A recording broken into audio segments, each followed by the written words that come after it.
Welcome back. We're back with Aviary Attorney here, rooting out that conspiracy of rebellion, and yeah, we're gonna hop right back into it. I believe next we were going to visit the Louvre because we just visited the. Oh, there's also this. That's the workshop. Halls, Ponce d'Arts. Yes, I believe the Louvre was next. So let's go to the Louvre.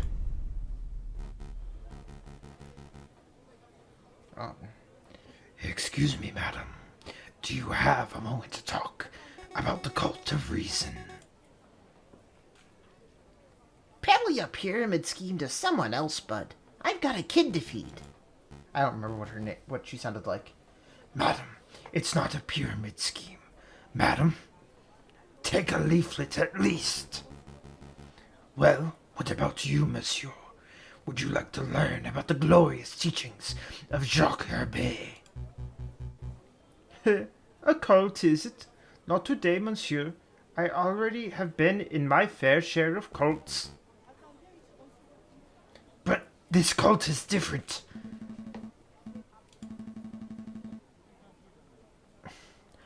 A member of the Cult of Reason, huh? Strange. I thought that cult died out way back in the old revolution. Hey, Falcon! That person... He looks like a run-of-the-mill cultist. I can see that. But doesn't his face look a little familiar to you?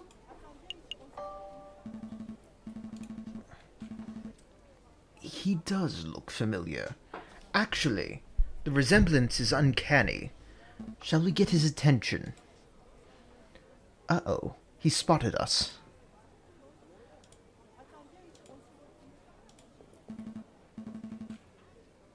Wait, monsieur. We would like a quick word. Come back! Teach us about the wonders of the Cult of Reason. He's gone. So, I'm not going crazy, right? That guy was the spitting image of Judge Romulus, wasn't he? I can't deny the similarity. Then again, there are plenty of wolves in Paris. Maybe there's no link at all. Either way, we have an investigation to conduct. Let's focus on that. Right. Where to first? Let's do The Grand Gallery. Let's see. Who to question? Who to question? Oh dear, it's these guys again. Keep it together, Eric. Maybe they won't recognize you. Excuse me, monsieur. It's us, the Philistines. Remember? Why are they talking to me? Yep, definitely talking to me. Okay, deep breaths, Eric. Hi. We have a couple of questions, if it's no trouble. Oh, it's no trouble. No trouble at all. What's the deal with the cultist? Did you see the cultist outside? The cultist? You mean the Cult of Reason fellow? Yeah, he accosted me a few days ago.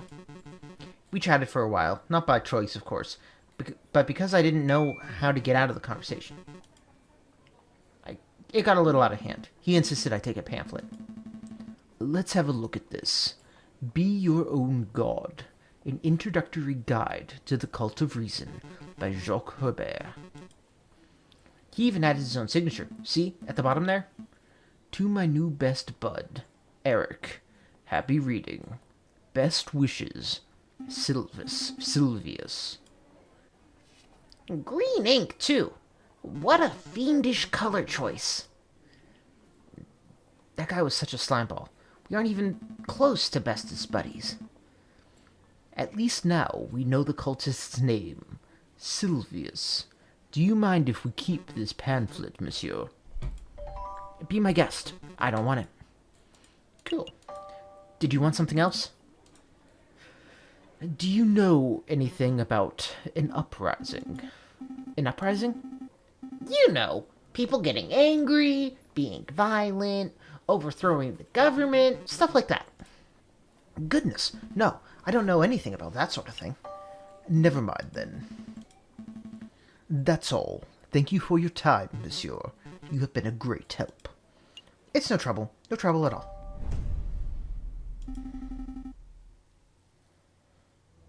Hey, Falcon! Isn't that our old friend? You! Oh, never mind. It is just you two. How's the work going, monsieur? Ugh, don't ask. I am trying not to think about it. Endless piles of dog poop and litter. So, what do you want? I haven't found any interesting bits of paper today, if that is what you are hoping for. Actually, we already got our interesting bits of paper. Actually, we just wanted to ask a couple of questions, if you have a moment. I have a moment. Just the one, mind. Let's ask about the cultist again. Did you see that cultist in the Place du Carousel? Yep, he has been hanging around all week. Today he tried to hand me a leaflet, so I told him where to put it. And where would that be? What? Where did you tell him to put the leaflet? Oh, I see. Never mind. Monsieur Robinho, what do you know about that guy? What's his story? His story? How should I know? He's just a cultist loser. The Louvre attracts all types of crazies all the time. I see. Did you two want something else? Monsieur Robinho, do you know about an uprising? You mean like a rebellion? Yes, I have heard rumors. There are a lot of uneasy people in Paris. What kind of rumors? Nothing specific. Just that there's a group planning to form a huge protest before the end of February. Some say it might go violent. If you were wise, you would probably fly out of the city as soon as possible. So people say. Do you plan on leaving? I couldn't if I wanted to. No thanks to you guys. But in any case, I am sticking around for the photograph opportunities. Wartime photography. Imagine the possibilities. Sounds like easy money. You betcha. Ka-ching! Anyway, did you want something else? That is all. We'll let you get back to work, monsieur. And Sally de Chibre, probably nobody in here. This is the room we investigated in the Poison Rose case, right? Why are we back here? I can't help but feel that I saw something here a couple of weeks ago that may be of use to us. Really? All right, let's take a look around. Really? I don't remember anything like that. This urn. I remember it. It's the one that smelled of chocolate. Yes, but more importantly, it is made of copper. Why is that important? Oh, I see. You're thinking of Monsieur Trulier's request. He wanted a copper pot, didn't he? This would do nicely. But this is a museum piece. We couldn't just take it, could we? Couldn't we? I don't know. Could we?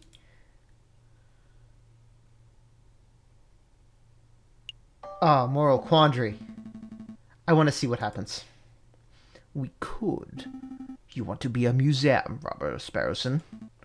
It's been my lifelong dream. Marvelous. Put this urn under your coat. That's not gonna fit under my coat. You're already weirdly shaped. No one will see anything out of the ordinary. Hey! This is exciting. What else shall we steal? Nothing. We're going to leave before we draw suspicion. How about a painting? Just a small one no one will care about. Like the Mona Lisa. Let's steal the Mona Lisa. Let's not. Columns! These could be really useful if we feel like recreating famous moments of Roman history. I'll be Brutus, you be Caesar. Why do I have to be Caesar? Actually, never mind that. Why are we acting out Roman history? We have a job to do. Some of those plates look suitable size, but I think they're made of bronze. No good. This wouldn't do. It looks like it is made of iron, and it would be too heavy to move anyway. How ironic. That's not... Never mind. Is this thing useful? The giant doorstop? No, but I'll keep it in mind in case we encounter any giant doors. Even if this column were useful, I can't imagine what we could... I can't imagine that we could take it with us. And that's it. We're done here. For now, at least. We can't spend all day robbing Roman artifacts, I suppose. So, where to next?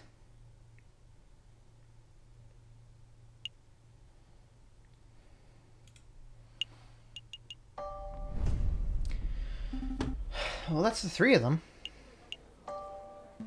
Are we all done here? Yep. Let's make a move. Good call. We can always come back later if we've forgotten something. Alright, so we got a copper pot. Surreptitiously. Yeah, so I saw the... Where's the chocolate emporium guy next? Because we saw him talking. Yes. Cool. Welcome, welcome. Ah, it is you two again. You remember us? I guess that's no surprise. Of course I remember. You are the messieurs who ask many questions and buy little chocolate. I am afraid we have more questions today, Monsieur Haggleslack. Thanks for being patient with us. Have you heard any rumors of a rebellion in Paris recently? Why, monsieur, there are always rumors of a rebellion in Paris. The citizens whisper in the shadows, the bourgeois cower in fear. Yes, but have you personally heard anything specific? No, monsieur. You sell chocolate to a lot of people. Have you come across any unsavory characters in your competition? Or in your... thing. Of course. One time I was hiking through the mountains of the Netherlands when I was accosted by an overzealous tulip salesman. I don't think there are mountains in the Netherlands. I threw a fistful of Dutch rubles at him and made... I'm not sure... hasty retreat. Yeah, the rubles aren't the right money either. I can't help but wonder about the legitimacy of Lander's stories. For some reason, his tangential rants don't bother me. Oh, but for some reason. Let me be more specific. We are looking for a person called the Croque Monsieur. Does that name sound familiar? No, monsieur. I suppose we are done here. I guess it was a little silly of me to look for intel about a rebellion in a chocolate shop. Perhaps I can help you with something else, monsieur. Like what? Well, you may have noticed this is, in fact, a chocolate shop. I am of much better service as a chocolate salesman than a rumor monger. Ah, of course. I am looking to buy a box of chocolates for a friend. May I have a recommendation? Could it be? Am I the friend Falcon? Is this a gift for me? Certainly, monsieur. If you're looking for something romantic, perhaps an elegant heart-shaped selection from Tuscany would suit you. Romantic, you say? I don't feel that way about you, Falcon. But how could I decline such a scrumptious gift? No, that wouldn't work. Do you have anything that would be suitable for any occasion? Ah, then perhaps you want this box of 20 creamy chocolate swirls from London. They are very sweet. Nobody can resist. Yes! Those are perfect. Take them, Falcon. Take them. For pity's sake, Sparrowson, why are you being so fidgety? No reason. then cut it out. It's weird. I think those would work nicely, Monsieur Haggleslack. How much are they? 5 francs, perhaps a little steep for some, but I assure you their quality more than justifies the price tag. Can I get a good guy discount? You know, for being such an upstanding citizen. I really shouldn't, monsieur. I understand. Ha! Just kidding. Of course you can. How about I give you these for free as a token of Belgian generosity? Really? Of course, because you are such wonderful customers. We are? Absolutely. One moment, if you please, messieurs. I shall go wrap these up. Falcon? What is it? I just want to say, you have been a great friend and an inspirational mentor. I have ample amounts of respect for you as a person, and You do know these chocolates aren't for you, right? oh. Yeah, I knew that.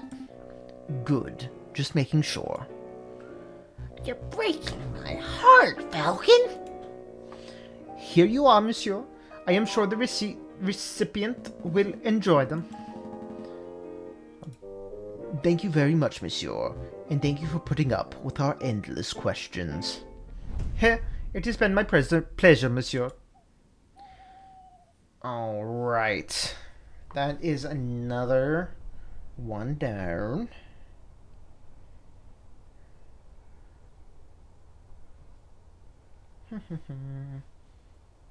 I want to look at what's in my thing.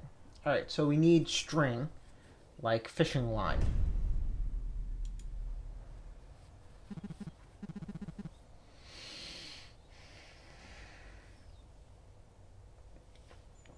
Well. If it isn't the rude lawyers.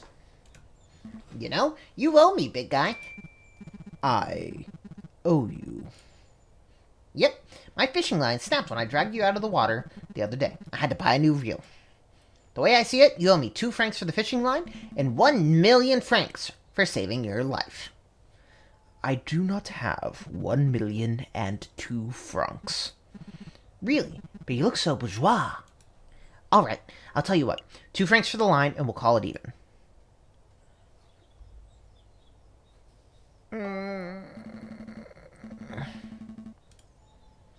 I don't owe you anything, monsieur. You dragged me out of the water on your own volition. So much for gratitude. Well, if you didn't come here to pay your debt, then why are you here? Why are we here? Oh, right. We have some questions. Have you ever heard of the man called the Croque-Monsieur?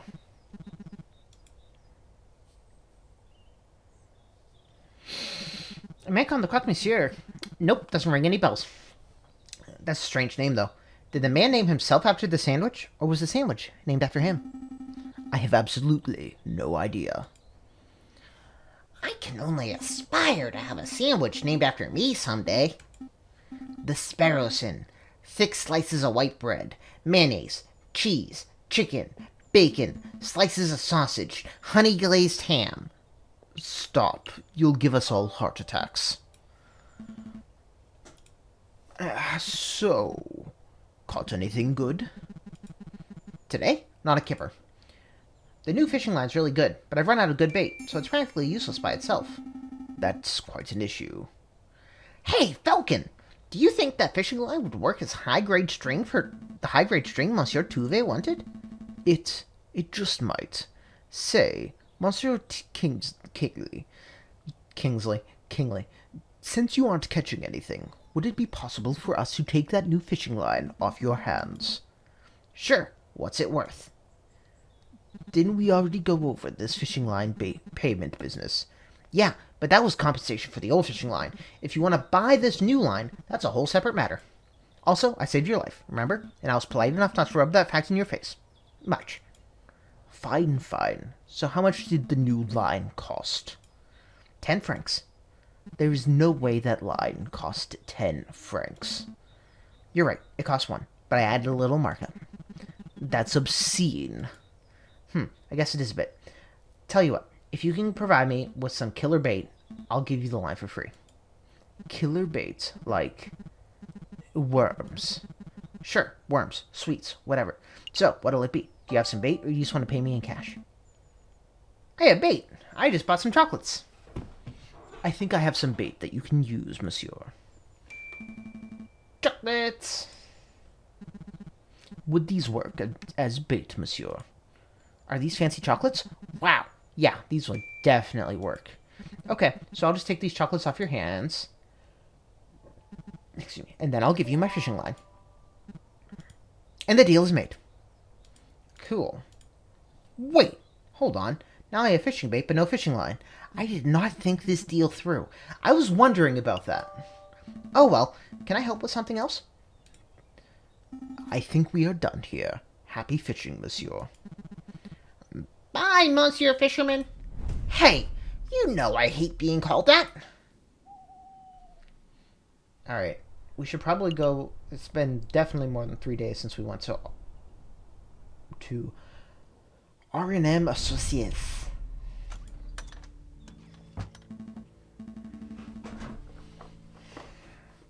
The human hands, just so wrong. Monsieur Volpes, you've managed to dig up some good information, I trust. There is good news, and there's bad news. Let's hear the good news. I found a way you can meet Le Croque Monsieur. He lurks around the Rue des Marmosettes on Friday evenings. The Rue des Marmosettes? Oh, the Monkey Road, by Notre Dame. That seems simple enough. So what's the bad news? The Croque Monsieur refuses to speak to anyone who does not know a secret password. I'm afraid I was unable to procure that particular password. I see. That is a problem. I apologize that I could not be of more help. That is no problem at all, monsieur. You've given us a fantastic lead. Rue de Marmosettes on Friday. I'll be there. And I think we know what the password is. And I think we know what the password is. There we go. We do? Come on, Falcon. Don't be a bird brain. I shan't delay you two any longer. I'm sure you have a lot of investigative work to do. That we do.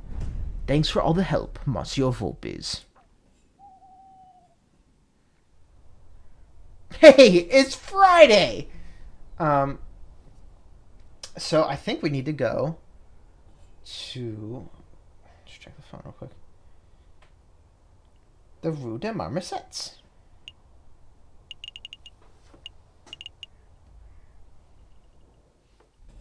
There it is.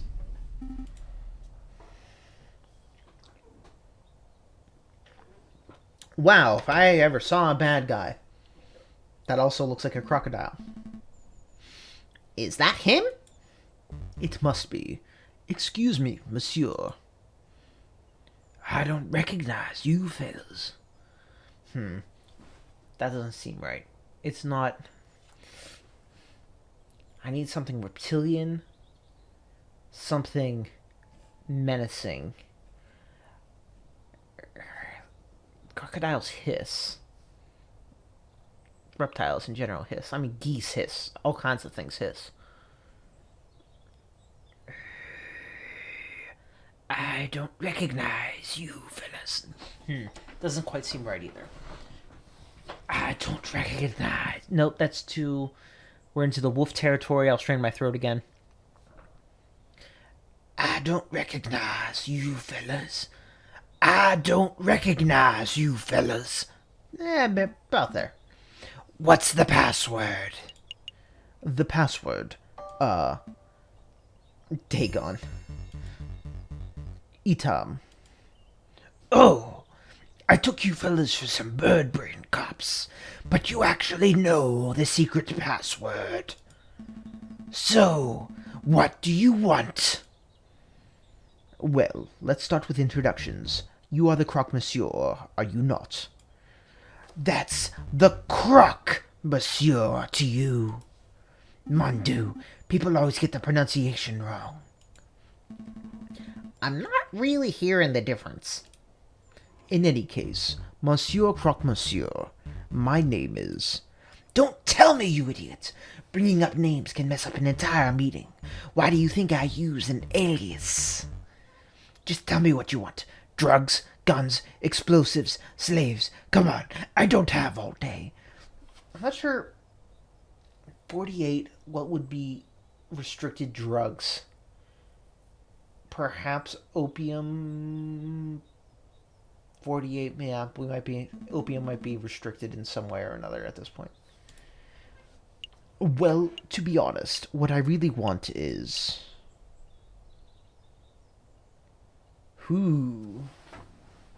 Definitely not the first one. The third one sounds pretty good.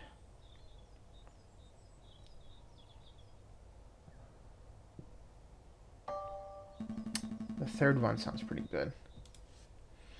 Let's say, hypothetically, I want you to buy 100 pistols for as low a price as possible. Ah, you're starting a revolution, aren't you? Seems everyone's doing that these days. Take a look at this. It's a standard 1777 flintlock pistol. I've been churning these things out since the old revolution. They've been churning. So we've got buckets of them.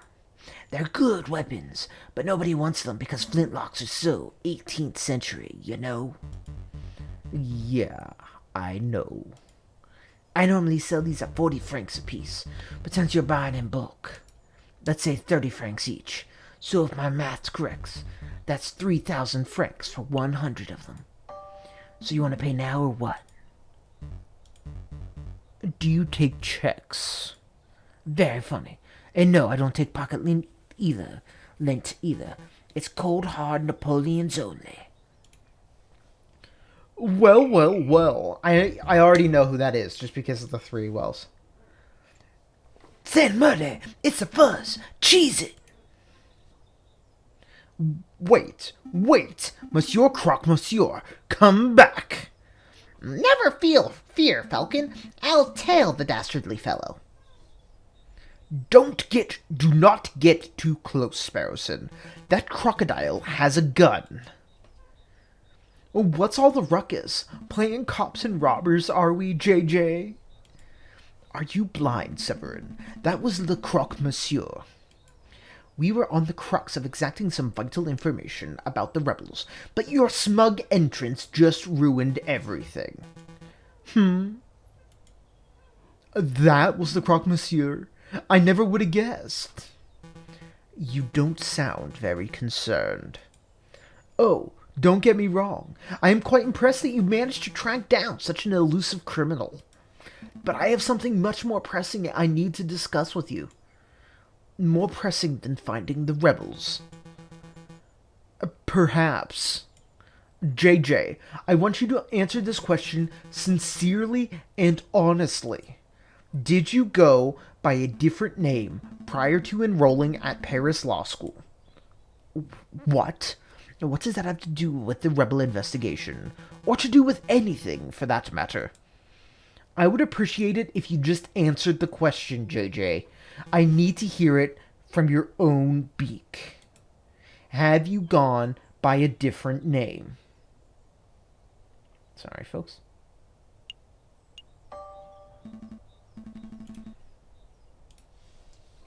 I don't deny it. A man has the right to change his name. Indeed, a man does have that right. But why would a man do such a thing? I don't appreciate your accusatory tone. You sound just like Inspector Volerty. Wait, that's it, isn't it? The inspector ordered you to dig up some dirt on me, didn't he? Answer me, Severin. What is going on? What did Inspector Volerty say?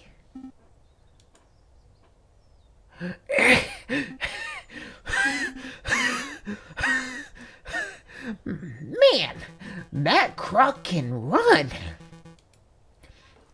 It appears you two are making solid progress with your investigation into that rebel group. I'll be sure to let the inspector know. Where are you going? We haven't finished our discussion, Severin. We have. I have learned what I came here to find out. Good day, JJ. Good day, Sparrowson. What? What? What was that all about? It doesn't matter. Severin's just poking his beak where it doesn't belong. Heh. Nosy. Blighter. So, tell me about your little adventure, Sparrowson. You lost the Croque Monsieur, I take it? Yeah. He looks like a stumpy reptile, but he ran like a gazelle. I lost him in no time at all. I see. Well, with the Croque Monsieur's lead gone, our investigation has reached a dead end. Not entirely. He dropped something during the chase. He dropped something. What exactly? I'll show you. Follow me. I think you need to do more exercise, Sparrowson. Don't judge me. Ow. Ow. Ow. Mon Dieu, what is it now? Muscle cramp? No, my foot's hurting. I think I got something in my shoe. Well, grit your beak and bear it. This is around where you saw the crocodile drop something, correct? Yeah, somewhere around here. Then let's put our investigative hats and find whatever it is. Sparrowson sounds exactly like I do after I run. Alright, what do we have to examine? Got a couple things. Let's start here.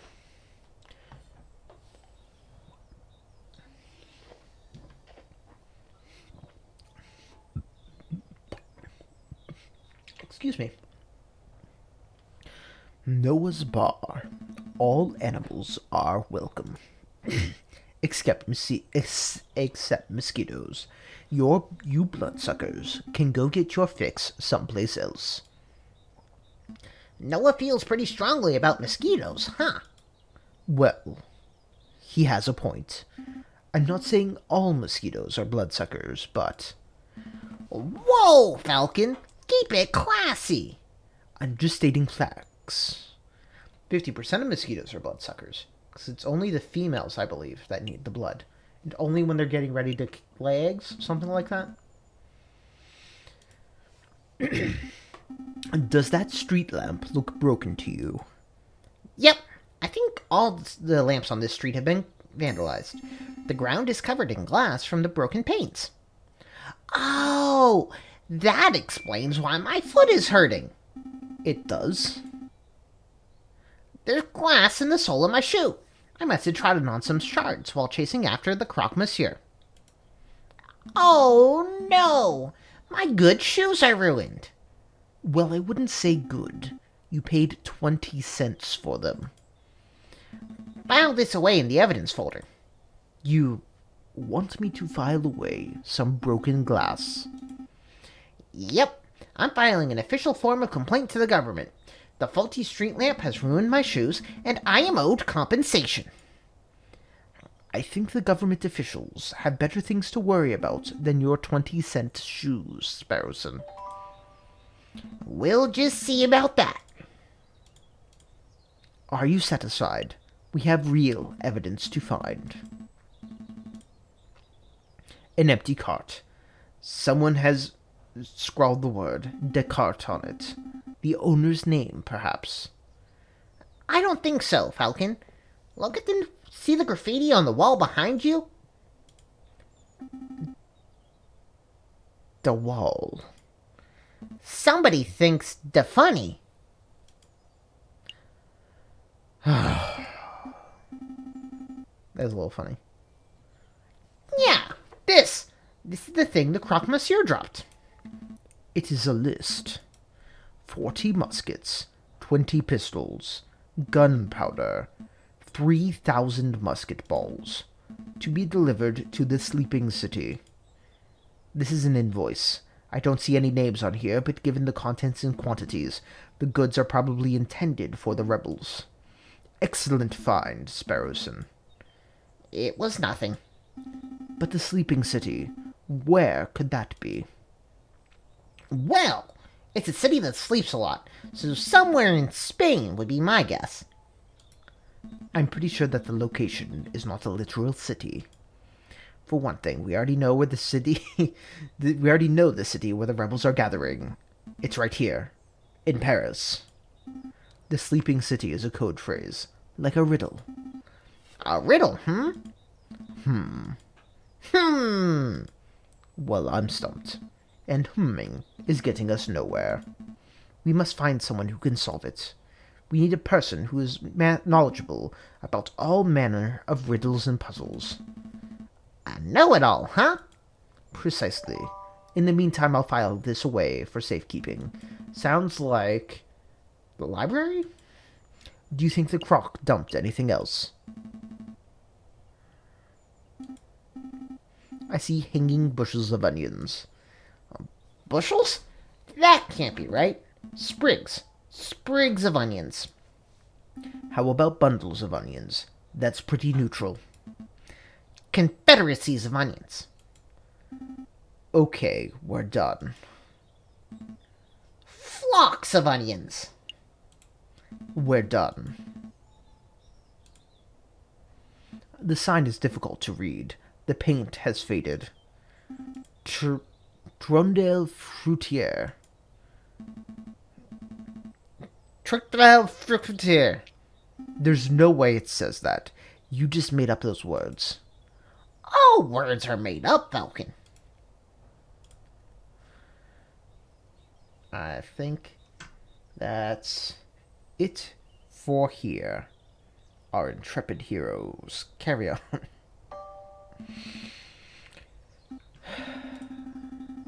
I think we're done here. Okay, I guess we can always come back if we think we've forgotten something. And we get the next day. Oh, special event.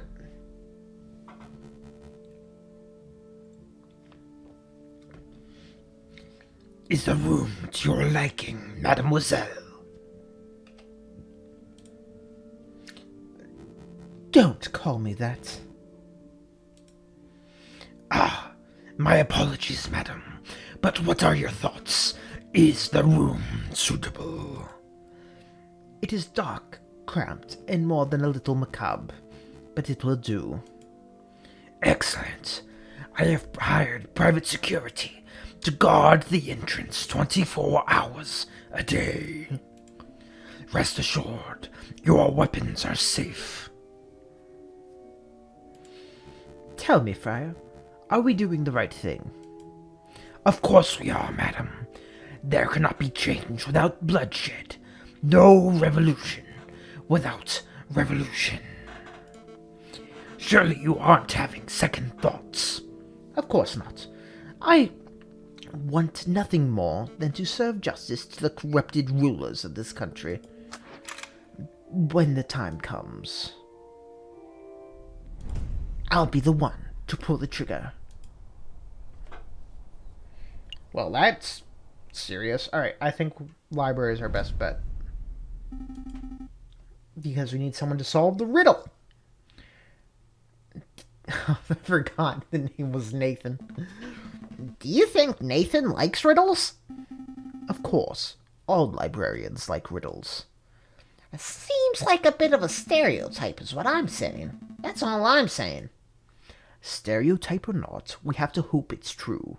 That boffin is our best chance at getting to the bottom of this. Time to put our polite faces on. He's here now. Whatever. Good day, Dromio and Dromio. Why, good day, monsieur. It's a pleasure to see you again, on this fine day. Tell me, kind monsieur, do you like riddles? Of course, here's one for you, messieurs. What has 2 mouths, 4 ears, yet talks twice as much as it listens? It's us. You. It is you, messieurs. You come in here, yammering and yelling, never stopping to close your beaks for 1 minute. Oh, haha, very, very good, monsieur. Laugh, Sparrowson. We need to get into his good books.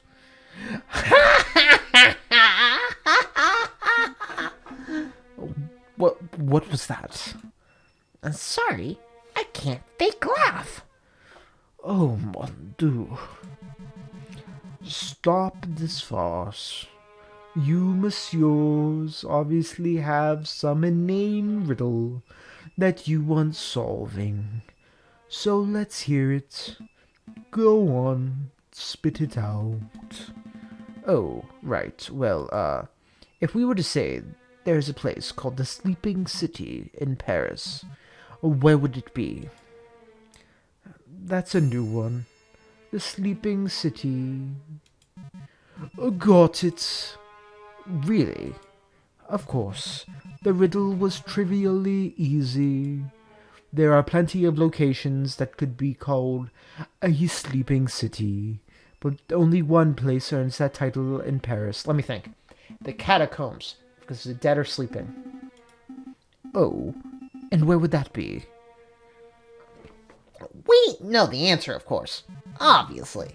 We're just fact-checking to make sure you got it right. Think it through, messieurs. What kind of city is only inhabited by those who sleep all day and all night? I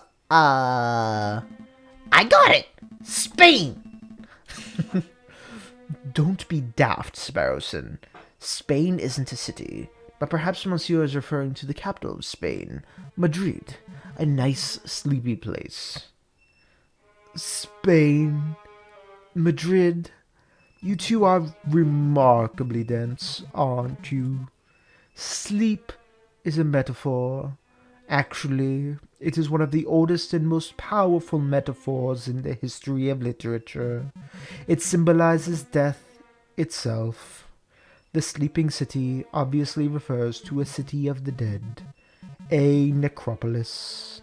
Think, messieurs, think. Use your puny avian brains. Do we have any necropolises in Paris? Of course, the catacombs, the winding tunnels of the dead that lie beneath our very feet. Very good, monsieur. That is the first semi-intelligent thing you have managed to say all day. You have more questions, don't you? Oh, yes. Can you give us a brief rundown of the history of the catacombs? The cemeteries of Paris were overflowing by the end of the last century. It was a mess, from what I hear. To create space, Louis XIV ordered for old skeletons to be excavated and put into the tunnels that lie under the city. So, with a little renovation and many years of hard work, the mines were successfully turned into a subterranean mausoleum. So, it's basically a grave for a few thousand skeletons? Millions more like. Don't underestimate the size of the tunnels, messieurs. I know that the bourgeois like to tour the catacombs, don't they? Correct. It was quite the bourgeois tourist hotspot some 20 years ago. But if you were hoping to pay a visit, you are too late. The church had all the entrances sealed shut fairly recently. Why would the church do that?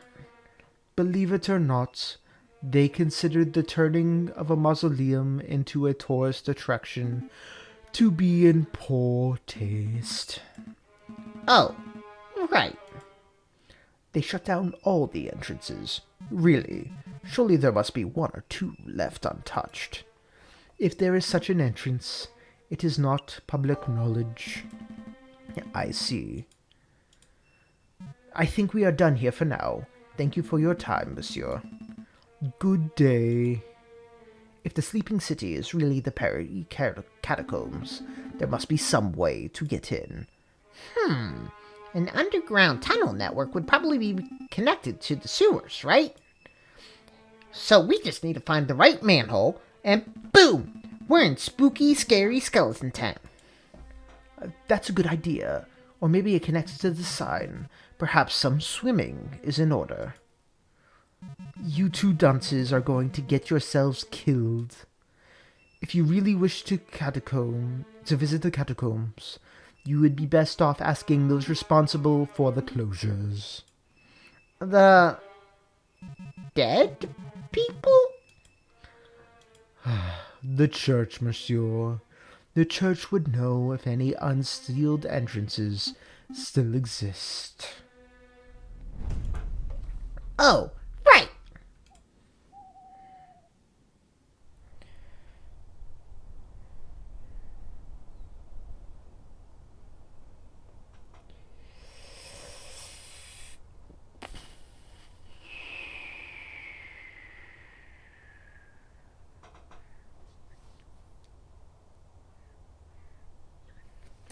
Where to go now?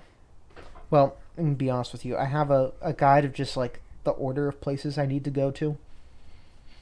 It says that this is a free day. And that I can go, that I should either head to the Palais de Justice or the Chateau Cleaneret. Whenever I'm unsure, I take a peek just to see what should come next.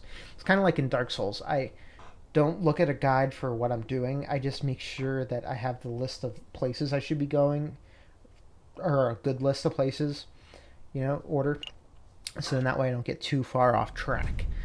It said the Palais de Justice is a good place to stop.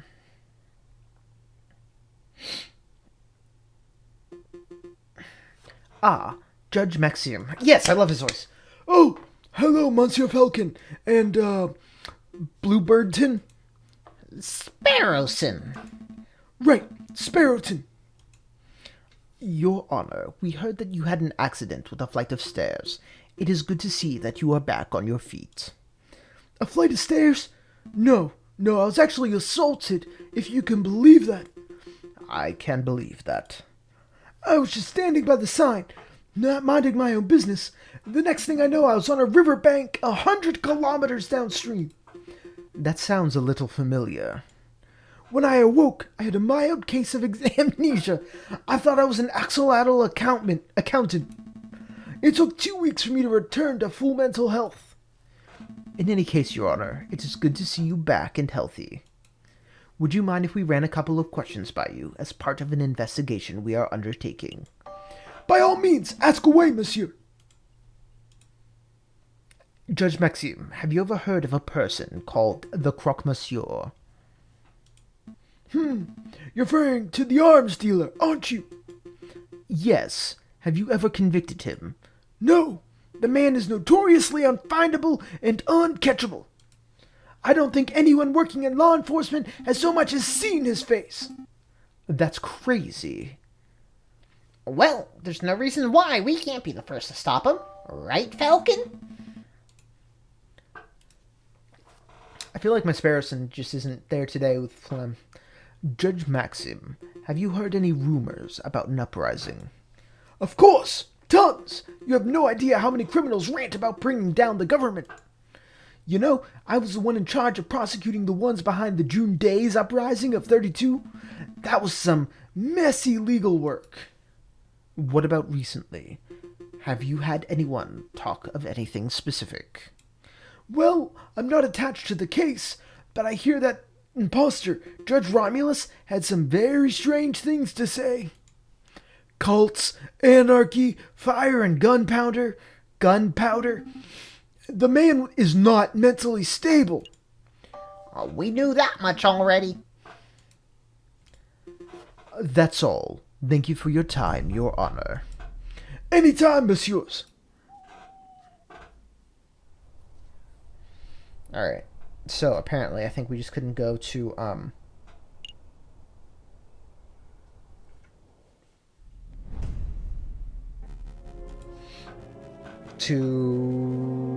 the church on a Sunday.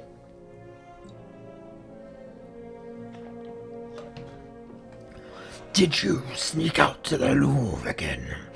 I keep telling you, my brother, you can't risk being seen. There is too much at stake. But the good word must be spread, my brother. We need as many supporters as possible. No more sulking in the shadows. No more cowering in the dark. We must rise up against our oppressors. Oh, but before I forget, here is your pen back. I borrowed it. Again, Tisk, what happened to yours? I lost it. So careless. Don't sweat the petty things, brother. Let's focus on removing the obstacles that stand in the way of our father's dream. Okay, prediction. That pen has green ink. The two of them used pens with green ink. We already know that only villains use green ink pens. Viridian, green ink. They're the Viridian killers. Prediction. Right, like the annoying little bird who's been poking his beak into our business. He is dangerously close to uncovering our secrets. You want me to take care of him? It will be in our interests. I have a trap in mind, but... Ah! Someone's coming. Go! Hide!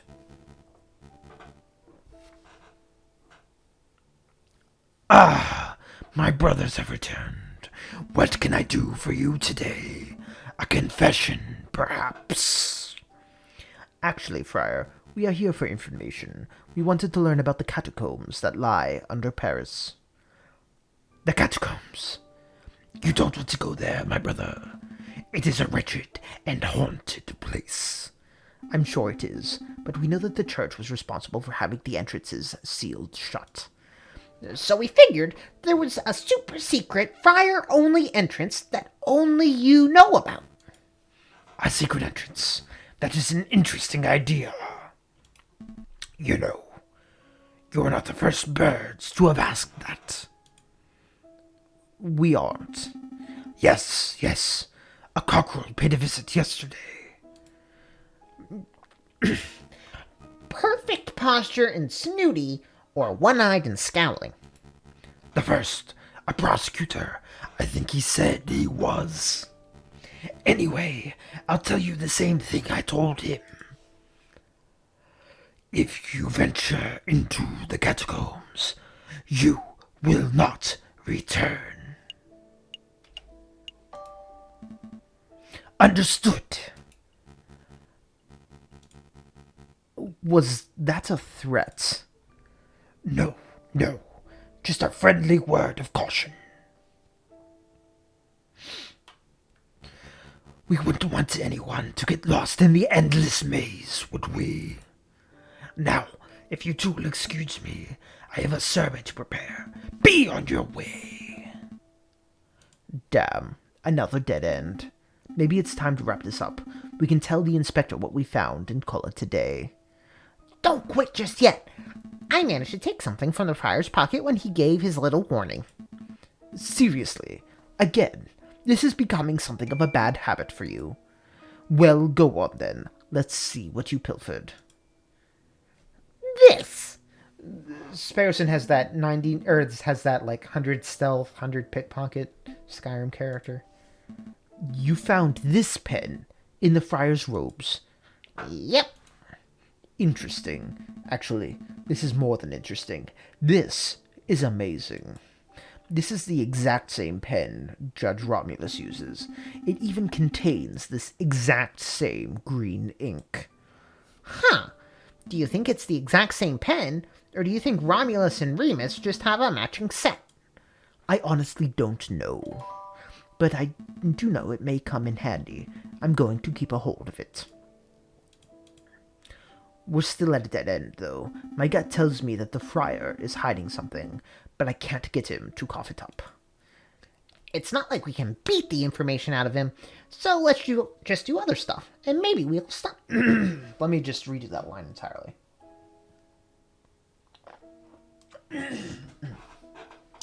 Ginger beer is delicious, by the way. I love ginger beer. End of thought. It's not like we can beat the It's not like we can beat the information out of him. There we go. Well, let's just go do the other stuff. And maybe we'll stumble across some more clues. Maybe you're right. Let's go.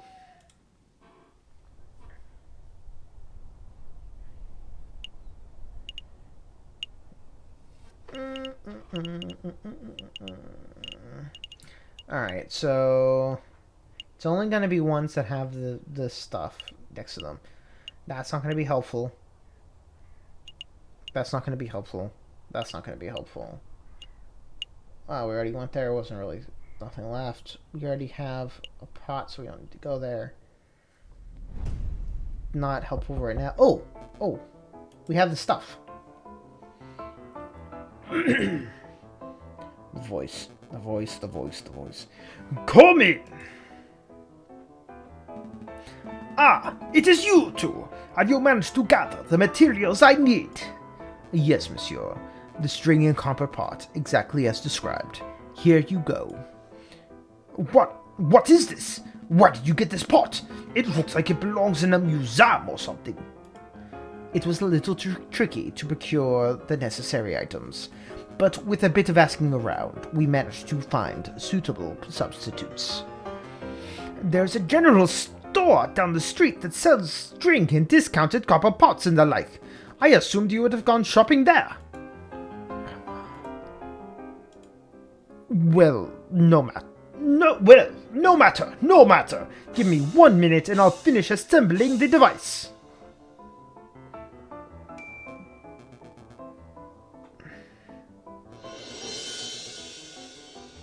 Ta-da! May I proudly present to you Gustave Trouvé's magnificent Explorer Extractor surgical device. Trademarked, patent pending. Excuse me. It looks like a pair of kitchen tongs hooked up to a stewing pot. Agreed. I wasn't expecting something so low-tech and, well, bad. Excuse me. Perhaps a demonstration is in order. 1 moment, if you please. Psst, Falcon. That thing looks like junk. This whole fetch quest has been a waste of our time. I suspected the man was delusional from the very start. It would explain why he was being treated by a mental health professional. There's nothing to be done, though. Let's just humor Gustave until we get an opportunity to leave. Cut our losses. What about my medical debt? Time for a demonstration. Get ready to have your stockings blown off, messieurs. Ahem. So, here we have one regular piece of meat. Imagine, if you will, that this was a soldier. Okay, that meat is a soldier. An oddly shaped and potentially tasty soldier. And here we have a small piece of iron. Imagine, if you will, that this is a musket ball. So a soldier is wandering through a battlefield, not a care in the world, when all of a sudden, BAM! The person has been shot. The musket ball has been embedded in the man's flesh. I'm scared, Falcon. He slammed that metal into the meat like a madman. Quick, messieurs. You are battlefield medic. The soldier is wounded, and you have precious little time. What do we do? Mouth to mouth. Well, I'm no surgeon, but I think most doctors would feel around for musket ball fragments, then carefully use a scalpel. How archaic, how slow, how imprecise. Now, I hear you wondering, Monsieur Touvet, surely there must be a better way. I wasn't. Well, wonder no more. Behold, the Explorer Extractor. Watch as I power up the device. Then as I move the detector component over the meat. Is that the thing humming? It is, monsieur. When the electromagnetic component of the Explorer Extractor detects a piece of iron, the device vibrates and emits a soft hum. I don't think they were shooting iron, though. I must say, I am actually impressed, monsieur. A device that can detect metal beneath flesh. That is innovative. I have never heard of such a thing before. Yeah, but why limit it to battlefield surgery? You could repurpose that thing to be some sort of treasure hunting device. That would make you really rich. Hold your horses, messieurs. Hold your horses. I am not done yet. You've only seen half the device's capabilities. The exploration part. Now you can witness the second part. Extraction. Did that thing just... Yep, sucked out that bullet like a pip from a grapefruit. Behold, the original piece of iron, removed swiftly and precisely from the flesh. Iron's too hard for bullets. People need to understand there's a reason we use lead. It's soft, so it flattens, which then transfers more energy into the target than if you do a steel jacketed bullet. It's steel on the outside, lead on the inside to puncture armor and then flatten. So what do you think? Pretty revolutionary, huh? I think that meat looks a lot less appetizing than before. It's practically exploded. I have no idea what to think. Monsieur Tuve, you are a strange and mildly terrifying individual, but I cannot fault the innovation of your device. We shall pass it along to Dr. Falret. Let him decide its worth. Thank you, thank you. I am sure the good doctor will approve. I'm hungry. Let's pick up some steaks on the way back to the office. Let's not. Oh, we only got one choice. That makes my choice much easier.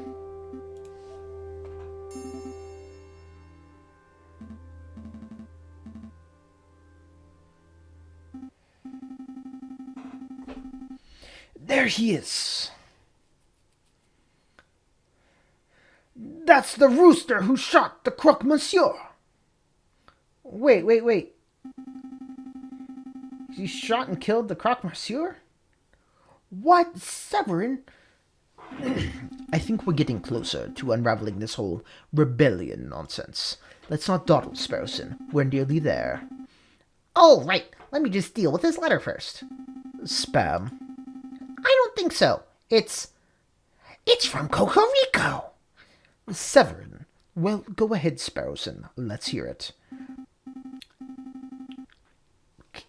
Am I good enough to try to do Sparrowson on top of Severin? JJ, if this letter reaches you uninterrupted, then it means that I have been captured or killed by the rebels. What? Last evening, the inspector gave me a tip-off of a midnight trade between the rebels and the croque monsieur on Rue de Marmoset. I intended to watch from the shadows, but I know that such a mission is a dangerous one. Wish me luck. If this is the last correspondence you ever hear from me, then I suppose I should end it on a positive note. Falcon, you are a good friend and an excellent lawyer. I'm sorry for belittling you all these years. Kind regards, Severin Cocorico. Sparrowson does a terrible Cocorico.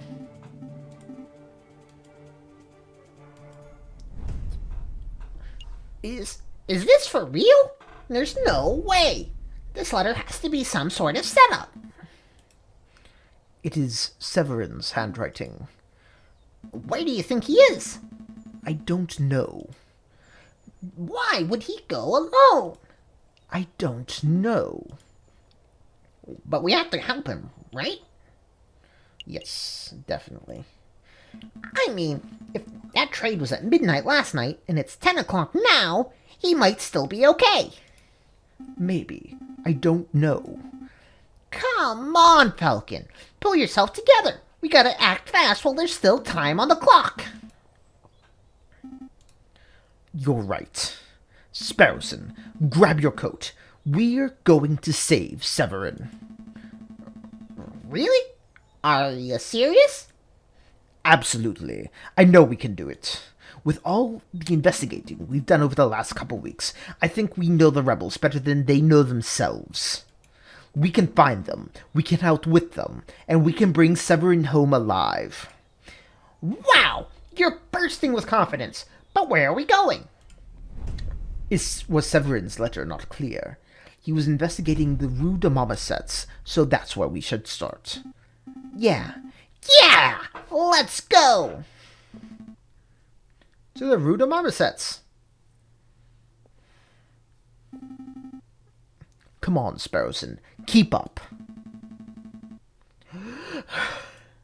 No time for wheezing. If Cocorico was last seen around here, then there has to be a clue nearby.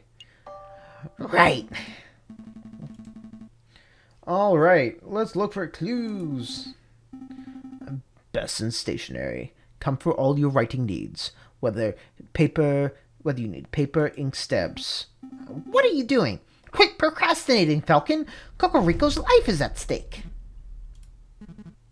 There's a pool of blood here. It looks fresh. Cocorico's? I see drag marks heading towards the tunnel, which leads straight to the sign. If I had to guess, someone was killed here last night, and their body was hastily disposed of in the river.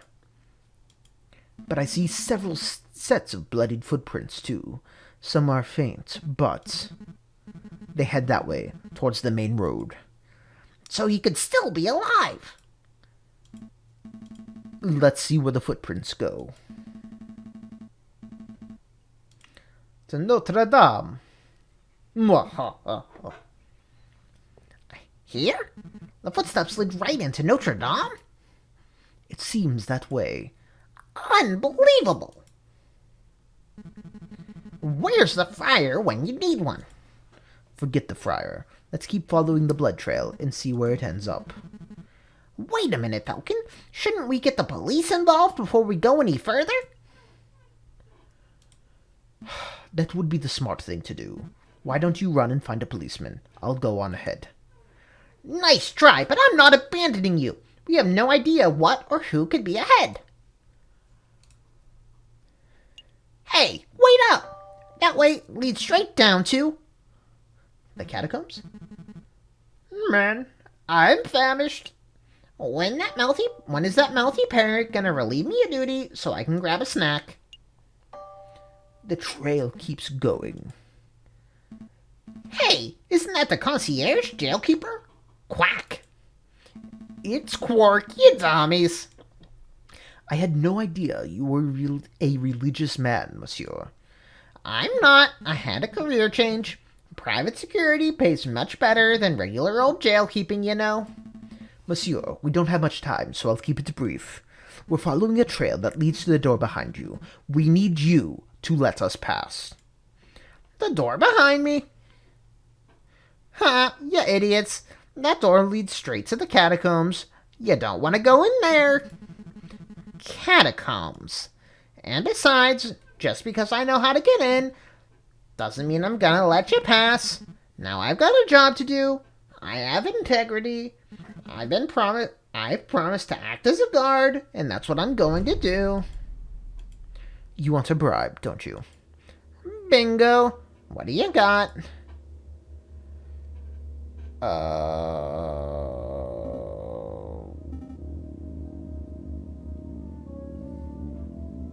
10 francs. Here for your troubles. 10 francs? What are you trying to insult me? I'm not giving you any more money. I'm going to offer you something else. Hey, what are you doing? Monsieur, perhaps I wasn't clear. I am short on both time and patience. Oh yeah, Falcon, being badass. Are you going to let us pass, or do I have to beat you until you are unable to stop us? Oh, geez, no need to get violent, big guy. You can pass. Door's right behind me. Go on. That's the door to the catacombs. It's that simple. Yeah, it's that simple. What were you expecting? A hidden bookcase or something? Go on, go look.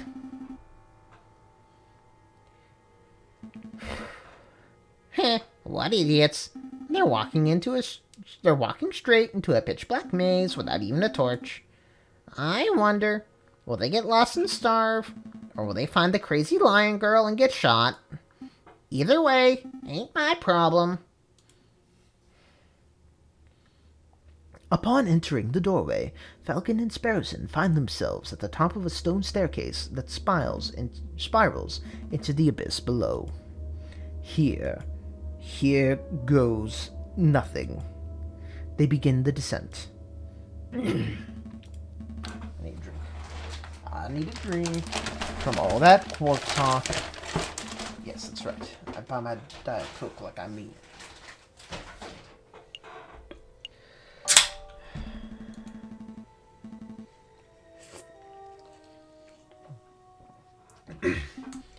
I knew an underground passage would be dark, but this is ridiculous. I can't even see my hand in front of my face. Just keep putting one foot in front of the other, Sparrowson. Ah, I think that was the last step. Now it is just twisted tunnels ahead of us. I should take up smoking. If I smoked, I would have a match right now, and we would be able to see where we're going. Plus, all the health benefits. And I would probably be calmer.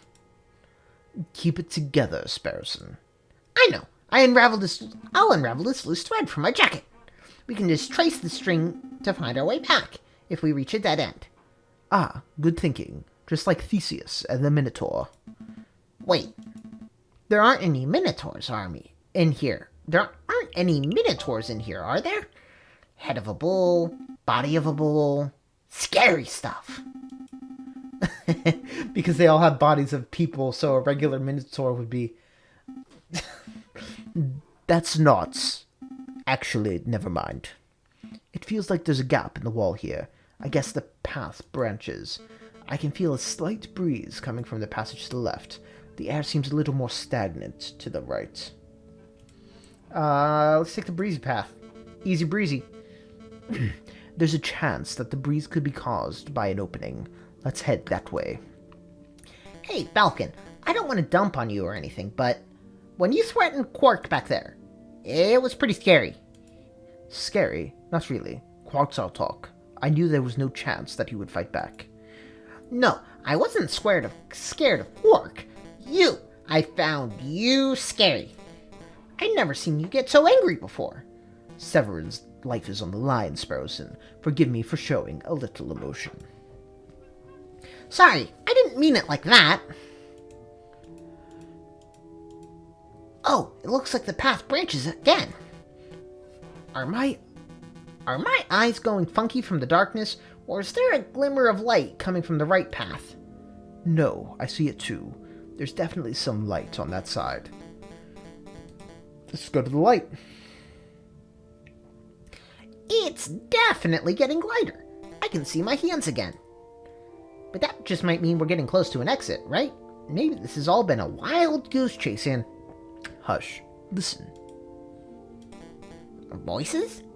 Voices. We're getting close. Wait, Falcon, aren't you scared? Terrified. There they are. I will ask you one more time. What is your name? Oh, poor Cocorico. Are you with the police? The Royal Guards? Speak, bird. Mambumort. No, that's... I had... Polly wants a cracker. Polly wants a cracker. I have to get the cadence right for him. Mambumort. We've been here all night. He just simply ain't talking. He didn't react to coaxing. He didn't react to torture. Maybe it's time to, administer some justice. Justice? That word. Oh, the rooster finally... Oh, wait, that's Piero. The rooster finally crows. You want to know who I am? Fine. The name's Severin Cocorico. I am a public prosecutor for the Court d'Assizes. Well, Sevy, it's been a pleasure.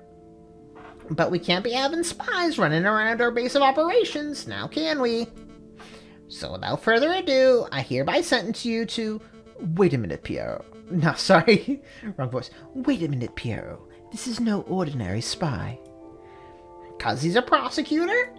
No, because he's the bastard who condemned my father 10 years ago. Whoa, are you sure? I had my suspicions when I saw his smug air of arrogance, his holier-than-thou glare. But now I know his name and occupation. There is no doubt.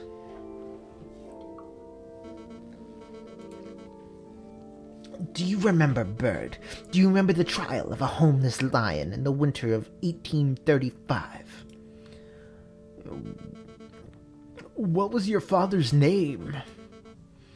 Jean Beaumont. What were his crimes? His only crime was trying... Sorry, wrong voice. The voices, they're melding. His only crime was trying to feed a starving child. I like the skulls. Like, so you have a bunch of, like, femurs or something, then the skulls up along the top. Definitely been modified. He took a handful of vegetables from a grocer's stand, not out of greed, but out of a sheer desire to see me survive.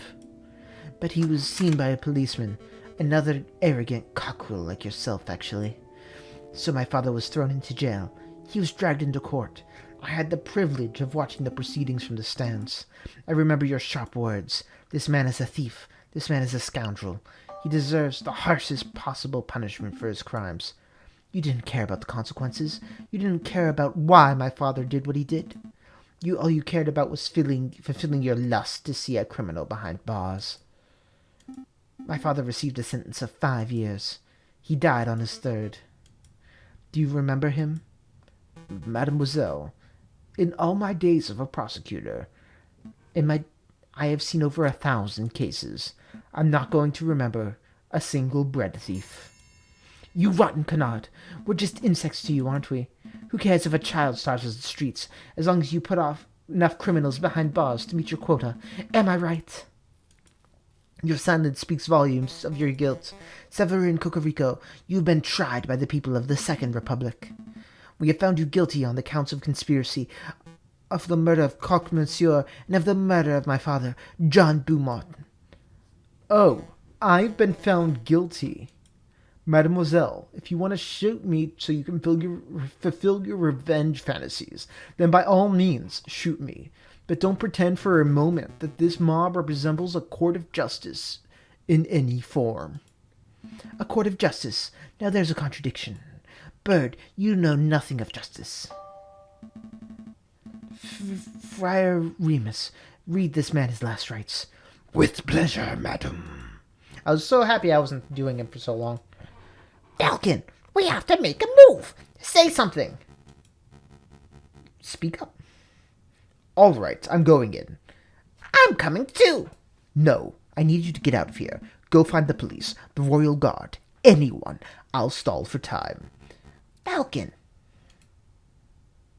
Oh, okay. I'll go get help. And do you have any last words? Just pull the bloody trigger and be done with it. Wait.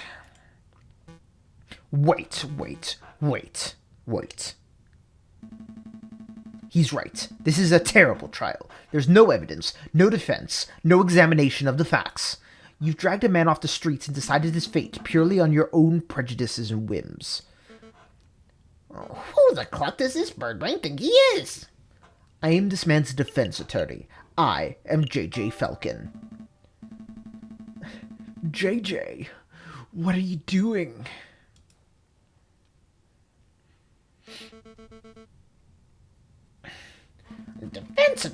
Defense attorney? You're a raven loony is what you are. Or a spy. I've seen this monsieur eavesdropping on our conversations before. He can't be trusted. Everyone, please hear me out. Friar Remus, you are a man of God. Surely you don't approve of this sort of mob justice. I see no issue. The good book is full of stories of violence. Joshua ransacked the city of Jericho. Enid and the judges were ruthless assassins. Samson killed thousands before meeting his fate. Well, sure, but that's the Old Testament. What would Jesus say about this? He would say, I did not come to bring peace, but a sword. Matthew 10:34. Oh, damn. Do you see, Falcon? This man's death is inevitable. But for the good of France, and in the name of justice, he must be killed. Justice. There's that word again. Madam, I wouldn't presume to know who you are or what you stand for, but shooting this man right now would not bring you justice. It would only serve to satisfy your desire for revenge. Justice, revenge, what's the difference? Due process, madam. By following an organized chain of events, justice ensures that both sides have a fair and balanced trial. My father did not receive a fair and balanced trial. This is your opportunity to show the rooster how it should be done.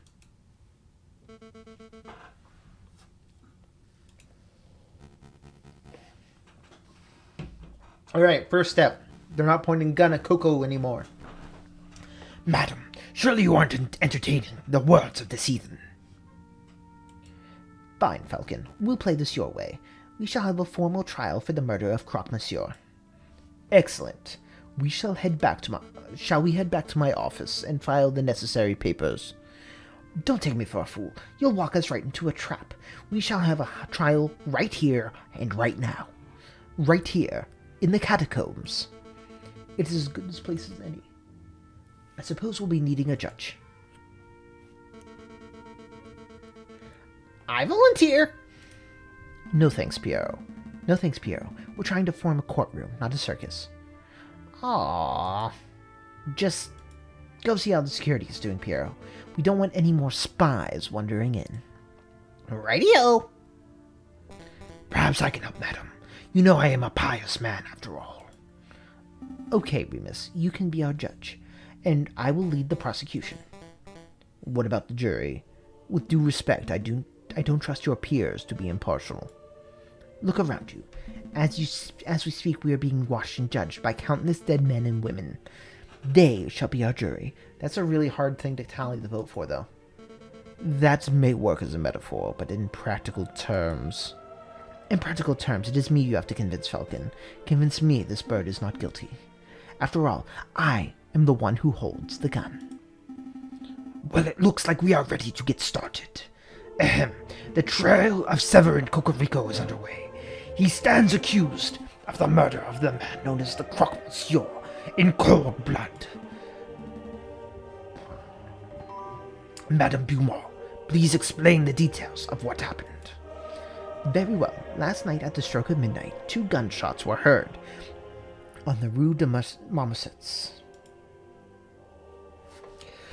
Piero alerted us, and we managed to arrive before the police did. On the scene, I saw the man known as Croque Monsieur, a good friend of ours, lying in a pool of his own blood. Standing over the body, I saw the murderer, Severin Cocorico, still clutching his murder weapon. Am I to understand you did not witness the crime firsthand, madam? That you only saw the aftermath? Yes, but one of us did happen to see the incident itself. Madam Beaumont, I found this here pigeon running around in our tunnels. I'm no pigeon, monsieur. He's a spy in any case. Let's say I execute him right now. It's all right. He's with me. With you? He's my assistant. Carries my bags and stuff. Falcon, I trust that you do not have any other assistants lurking around the corner. No, madam. I'm mixing their voices together. Then take your lackey out of my sight. Psst! Falcon! What is it? I saw someone lurking in the catacombs. I think he was watching us from the shadows. Another rebel? I don't know. But he got spooked when he saw me. He dropped this. What is this? A political pamphlet. Another cult pamphlet. It's... Well, that's a good question. Because we took the one from the porcupine, so maybe Robito Robinio? Well, I best be getting Best be getting back to the patrols then. Not so fast, Piero. You witnessed the crime firsthand, did you not? I did, ma'am. Then you can be our first witness. Go and stand in the center. Okie dokie. Do I need to say an oath or something? That won't be necessary. We trust you. Just tell us what you saw last night, Piero. Okie dokie. I saw it plain as day. The croque monsieur was just minding his own business on the Rue de Marvesets, when all of a sudden this here brute of a rooster appeared with his gun in hand. Bam! The rooster fired. The croque slumped to the floor. Using the last of his strength, the croque monsieur drew his own gun. Bam! The croque fired back. So to clarify, Cocorico shot first. Yes, ma'am. No question there. What happened next? Well, I knew you guys, Fontaine, Remus, and you, ma'am, were only a stone's throw away at the cathedral, so I ran to get your help. We all arrived back at the scene maybe a minute after I had left. And there I saw the dead croque monsieur and the murderous Severin Cocorico with my own eyes. Thank you for your report, Piero. It's nothing, ma'am. You see, Falcon, Piero's not the sharpest knife in the kitchen. True that. But he is honest to a fault. I would trust his word with my own life. I don't doubt the man's honesty, madam. Nonetheless, I would like to cross-examine the witness. Cross-examine? What does that mean? I don't claim to be an expert in the law. That was always my brother's role in the family. But I think a cross-examination means that Falcon would like to waste our time by asking pointless questions. Actually, it means that I would like to make sure that Piero's story holds up under scrutiny. Yes, I will be asking questions, but only questions that directly relate to the case at hand. Clearly a pointless stalling tactic. Shall we put an end to this trial? No, we will let the bird have his little cross-examination. But I'm warning you, Falcon, don't mess with me. Don't mess with you. If I get the slightest inkling you're rambling or stalling for time, I will end this trial on the spot. Do I make myself clear? Start questioning Cocorico's shoe size or the color of croque monsieur's underwear, and I'll lose my patience. Yeah, I get it. All right. Statement to question.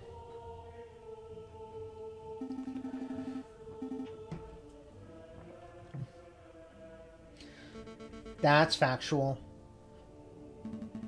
Don't think that's worth questioning. I don't know what I would question there. It's like, no, was it a pop or a bam? Plain as day would be calling into question. It's midnight. It's midnight. How could he have seen it plain as day? Perfect. You claim you saw the incident plain as day. Yep, plain as day.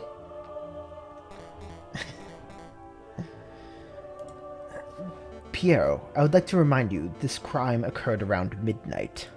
In February, on an overcast, moonless night, in an unlit alley. What's your point? It would have been dark. So dark you could not possibly have correctly identified the people involved. Hey, I swear I saw what I saw. Hold on, Falcon, you slipped up. You said the alley was unlit, but I distinctly recall there being lanterns over Rue de Marmosets. Oh, that's right. We live in La Ville Lumière. There's a gas lamp on every street. That's right, Madame Beaumont. But there are street lamps over Rue de Marmosets, but they wouldn't have been any good. Because of the broken glass. The street lamps over the Rue de Marmosets are broken. They're completely non-functional. As proof, I present glass shards that line the alleyway. These shards originate from the panes of the broken lamps. And I've still got holes in the sole of my shoe! Double proof! Those glass shards could have come from anywhere. You can send one of your underlings to see the broken lamps for themselves if you want. And waste more time? I think not. This sounds like a stalling tactic. Excuse me, Madame Beaumont.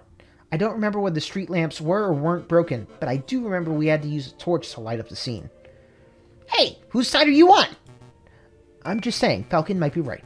It was particularly dark, so it's possible there weren't any lit street lamps. Are you saying I'm a liar? I thought we were best buddies. I decided he's very similar to Sparrowson, just for easiness. Stop quibbling, both of you. Maybe the lamps were broken. Maybe there weren't. It doesn't matter. I know that Piero's testimony is accurate because I personally saw the rooster at the crime scene 1 minute after Piero did. 1 minute. That's plenty of time for the real murderer to escape and for a passerby to stumble on the scene, is it not? You must acknowledge that it is a possibility. I acknowledge nothing. There is an inkling of doubt. You know that there is a slight notion that Piero might be misremembering what he saw. Don't badger the prosecution, Monsieur Falcon. I wasn't badgering. On to the next witness. Madame Beaumont, do you have anyone in mind? I do. There is someone among us who's something of a gun connoisseur, a man who knows everything there is to know about the craft of weaponry. Oh, that's me again. Shut up, Piero. Get off the stand. Yes, ma'am. I call Fontaine forward. Yes, an easy voice. Very well. Now, Fontaine, is it true that you are a gun specialist? Well, I hate to brag, but yes, I know about guns. Their mechanics, their beauty. Have you heard about the revolver mechanisms America is developing? Wonderful stuff. Fontaine, let's stick to the guns that were found at the crime scene. Tell us about those. Oh, right, very well. This is the gun found on Severin Cocorico's person at the time of arrest. It's a standard issue percussion lock Chatanel Gerdon pistol, 24cm length, 15mm caliber. Lots of police and soldiers carry these stealth things. It's a gun that says, I'm a reliable man of the law. That sounds like our Cocorico. Does it? Cocorico's always told me the riding crop was his self-defense weapon of choice. It's strange that he had a gun in the first place.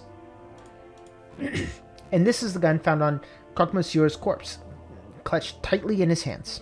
It's a turnover pistol, double-barreled, ivory handle, 20cm length, 13mm caliber. This is an exquisite and highly customized gun, one of a kind. Whoever used this weapon knew their stuff. The Croque Monsieur was a legendary arms dealer. It's no surprise his personal weapon would be something so flamboyant.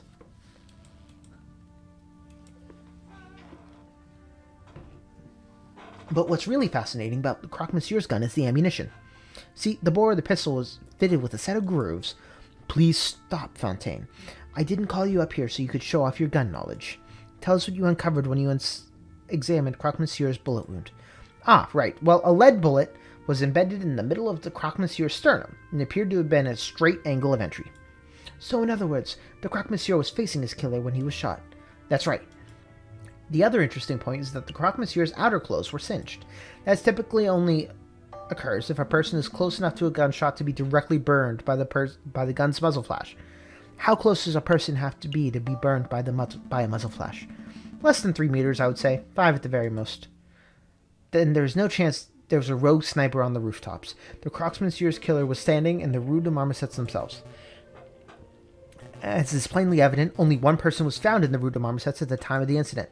Prosecutor Cocorico. Well said, madam. I think you just unequivocally proved this bird's guilt. Not so fast. I would like to cross-examine the witness. I don't think so. You're overstepping your bounds, Bird. Let the lawyer try, Remus. When he fails, there will be absolutely no doubt in the room that Cocorico is nothing but a bloodthirsty murderer.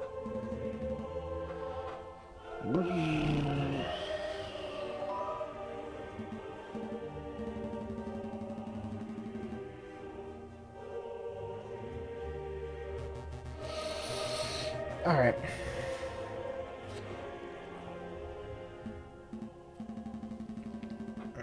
Double-barreled. There was one bam. Okay, I don't think the Genodarm pistol is going to get us there. The shot in the chest. You shot in the chest. His clothes were singed and clean. Yeah, I know that. Those bottom two make sense. The top one, I don't see what we can get. Double-barreled turnover pistol. Yeah.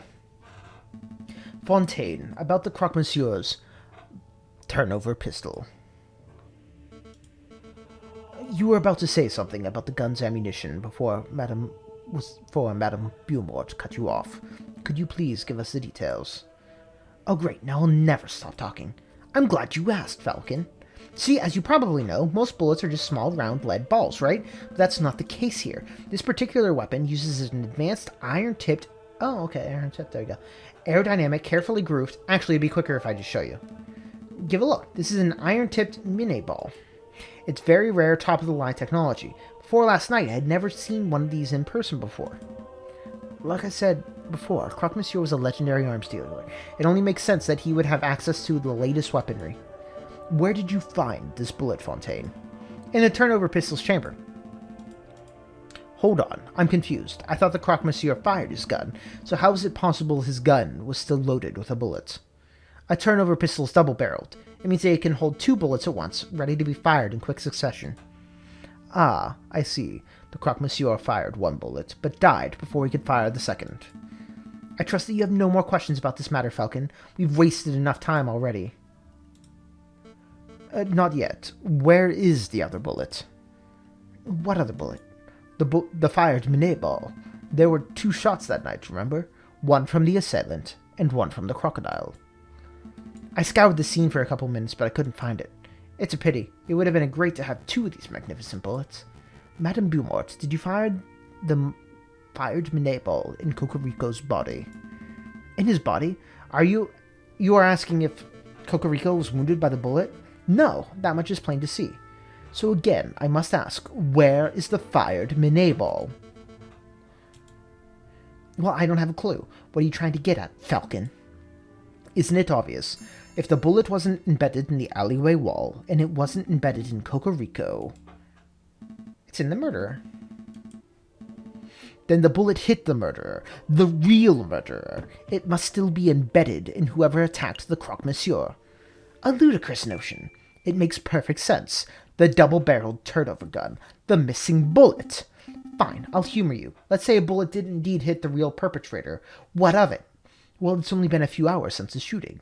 Presumably, the person will still have the bullet lodged in them. Find the person with a unique iron Minet ball embedded in them, and you'll find the real murderer. That's reasonable, but we don't have the time nor the resources to search every citizen of Paris to uncover an injured gunman. You don't have to search everyone in Paris. I believe the murderer to be someone in this very room. Oh, you think we have a traitor in our ranks? I do. This was obviously a planned attack. Someone invited Cocorico and the Croque Monsieur to the same place at the same time in order to create a setup. Only someone with a rebel's connections could engineer such an event. This is ridiculous. Are you really saying that someone in this room was shot last night? That's clearly untrue. A bullet wound can be concealed. Perhaps if you were all to take off your shirts. No, I'm not having everyone in the room to strip down to their knickers just to cater to your outrageous story. If you can't think of a more reasonable way to prove your stray bullet theory, then we'll end this damn trial here and now. More reasonable way. I have a more reasonable way. What are you thinking, Falcon? Isn't it obvious? We have the perfect way to uncover whether a person has been shot. It's a genius solution. It's the bullet extractor. Explorer extractor.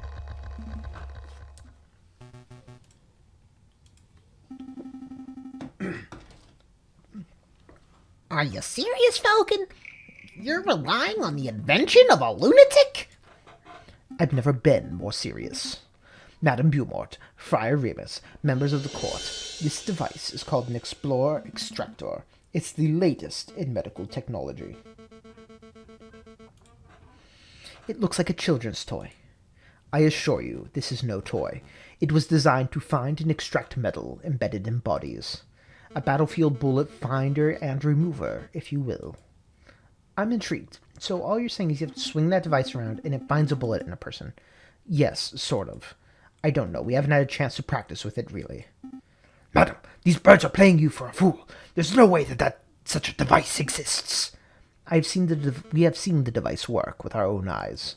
Sparrowson shall demonstrate. Me? Although, he will need something to demonstrate on. Here, we have an iron-tipped Minet ball, as presented by Fontaine moments ago. Observe, I place the bullet in my closed fist. It now represents the fired bullet that is currently embedded in a murderer's body. Allegedly. Now Sparrowson will demonstrate what happens when my hand is scanned with the Explorer Extractor device. So I just do this, and... It's humming and buzzing. Is it really detecting that bullet? Absolutely. What an intriguing device. Hey, what would happen if I were to hit extract right now? Please don't. You remember what happened to that steak, right? My. What's this feeling? It feels like power. Don't let it get to your head. Okay, I'm convinced. Falcon, Sparrowson, you may perform a cursory scan of each of us with that device of yours. You must stop humoring these morons, madam. What good is this going to do us? Clearly it's Remus. Remus, they may be morons, but this test will grant us certainty of the rooster's fate. I can afford that time. Hey, Falcon, what if the murderer is someone not present in this room? It most likely isn't. Excuse me. What? I'm stalling. Falcon! Get a move on. Get a move on, you two. I really must express my displeasure that you are going along with this farce, madam. Let us end the trial right here and now. You can get the justice you so crave.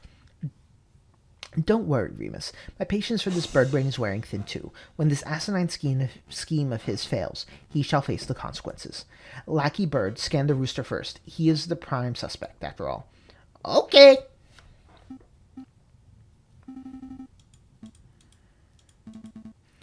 I'm not getting any reaction. That probably means there's no bullet lodged in Cocorico. So, he's innocent, for sure. No, all it means is that the bird was not shot by the hypothetical bullet. Don't forget, this is all speculation on Falcon's part.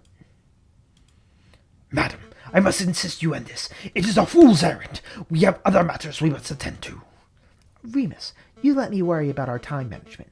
Piero, you go next. All right, let's get it over with. No reaction. No reaction. Sorry, no reaction. That means that Piero wasn't shot either. No surprise there, right, guys? Let's see. We shall next test. Madam, I implore you. You're being awfully lippy, Remus. Why don't you go next? Me? That is really not necessary, madam. I don't want to participate in this ridiculous children's game. This is no game, and I am issuing you an order to cooperate. I refuse. Piero, please restrain Remus. With pleasure, madam.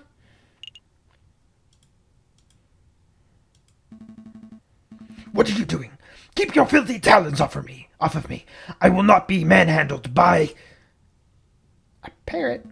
Ow, stop that. You're making a mistake. Madam, think a little harder. I have an alibi. I was with you the whole evening. Sparrowson, do the test. Falcon? I'm not getting any reaction. That can't be right. Do it again. There's nothing. Friar Remus has not been shot as far as this device can tell. He had the nerve to manhandle a man of the cloth like that. As I said on the floor, madam, I was with you and Fontaine for the entire evening. I could not possibly be in two places at once. It's true. You were sitting in my line of sight exactly when the murder was supposed to have taken place. As was I. Right. Fontaine was sitting with us too, so that rules him out too. And I know that I didn't perform the murder, obviously. Which means that every suspect has been accounted for. Go sit down, Lackey. Your job is done. You realize what this means, don't you, Falcon? Your little test failed. Your hypothetical bullet theory turned out to be an unsubstantiated speculation. Pure guesswork. Shall we end the trial, madam? Wait! There must be someone we aren't accounting for. I just know it. There is someone else who could have been the shooter. Judge Remus? Or Silvius? Judge Romulus?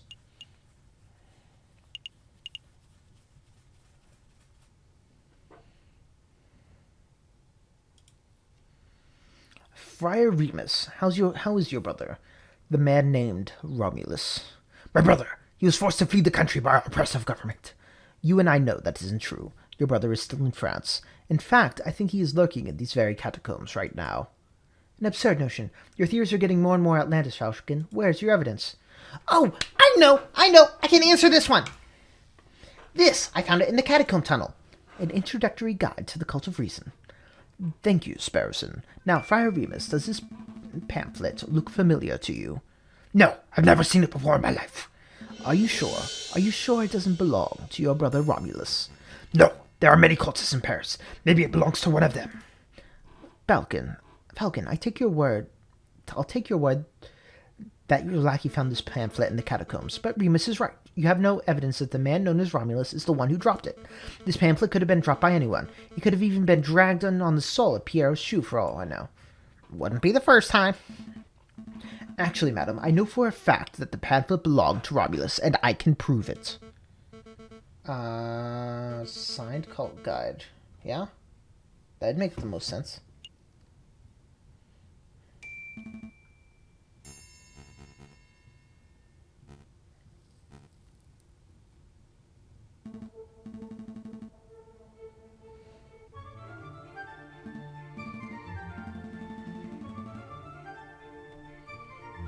Second, guys, just texting, gotta look at real quick. I'll probably cut this out. Lucky you.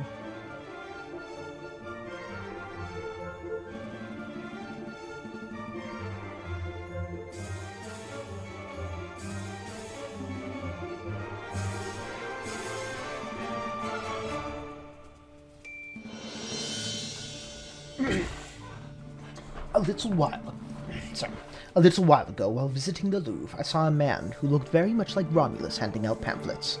As you can see, the pamphlet from the Louvre is identical to the pamphlet from the Catacombs, except for one important detail. Romulus signed the Louvre pamphlet himself. No way. My brother wouldn't do something so foolish. Do you see? Right here on the cover page. This is Romulus's signature. I admire your tenacity, Falcon, but something is blatantly wrong with your evidence. We know that the brother of Friar Remus is named Romulus, but this Louvre pamphlet of yours is signed Silvius. Clearly an alias. Romulus is on the run from police, so he must have changed his identity. That's a plausible theory, but it's unsubstantiated. How do we know that this pamphlet was signed by Remus's brother? The pen! This fountain pen. Hey, where did you get that?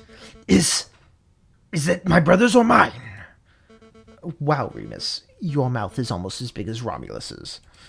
Anyway, I believe it is yours. Sparrowson happened to find this pen in your robes just a few days ago. You mean he stole it? Let's not argue over semantics.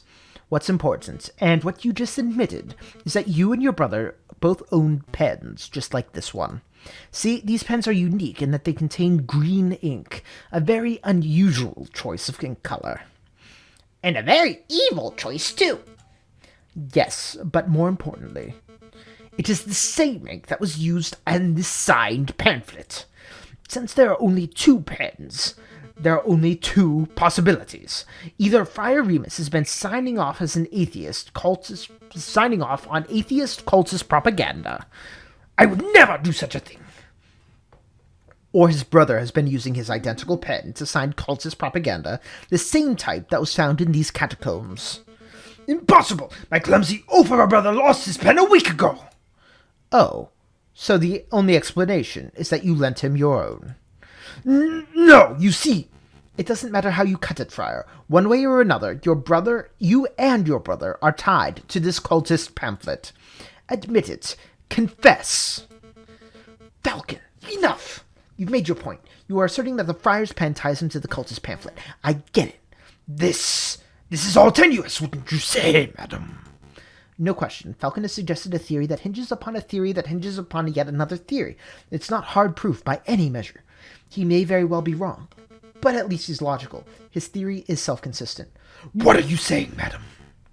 Falcon, where did you say you found this leaflet? The unsigned one, that is. Oh, down the Catacombs tunnel, through the fork on the left-hand side. Fontaine, Piero, go see if you can find anyone dawdling where they shouldn't be. Yes, madam. Yes, madam.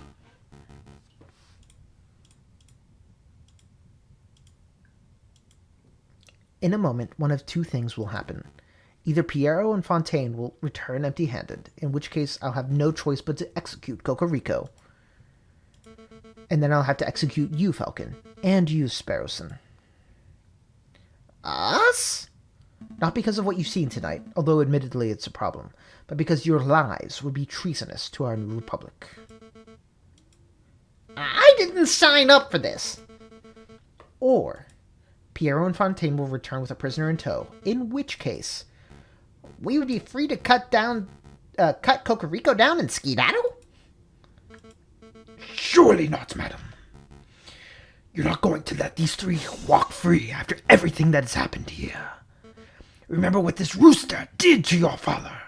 Hold your tongue, Friar. If it turns out you've been deceiving me all this time. Madame Beaumont, look who we found. Ow! Ow! Stop shoving me! I can walk myself! Uh-oh. Uh-oh. Well, we really do have a ghost in the catacombs. Introduce yourself, wolf. Well, very well, mademoiselle. My name... Madam. Excuse me. Right, madam, whatever. My name is Silvus. Don't you mean Romulus?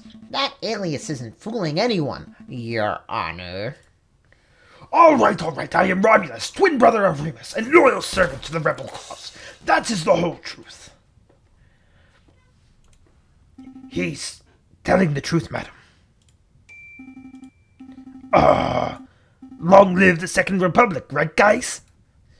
I have a lot of questions, both for you, Romulus, and for you, Remus. I don't appreciate being lied to. It seems like that you have your hands full, so we'll just be taking our leave. Not so fast, Falcon. Your theory is still unproven. If it turns out that Romulus has no bullet in him, then you would have no evidence that implicates him of the Croque Monsieur's murders. Cocorico would still be the prime suspect. Bullets in me? Ha! Ha ha! What are you guys on about? Spare me. Fontaine, hold him down. Hold me down! Ow! Ow! Ow! Ow! Sparrowson, do your test. I'm on it!